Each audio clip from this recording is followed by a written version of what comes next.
Trivia, alam nyo ba? Nasabi bawal daw yung plagiarism, copycats. Bawal daw yan. Pero alam nyo kung totoong bawal yan. Dami na sana mga Filipino o Pinoy na mga dami na sana mga Pinoy mga nakakulong. Kasi tayo, number one tayo, bansa natin. Tayo nahilig sa plagiarism or copycat. Kaya ako, hindi ako naniniwala sa mga ganyan.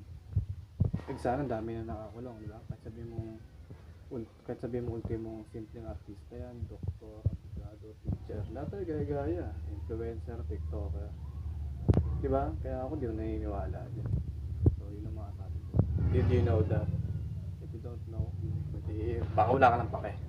So yun ang pinaka-the best na dapat nyong malaman. Sasabihin nila bawal daw. Paano bawal? Hanggang ngayon na dahil pa rin, di ba? Ultimo yung mga prank sa ibang bansa ginagaya sa Pinas, diba? Nakapay dito. And I'm not bitter, I'm just saying the truth. Yun lang.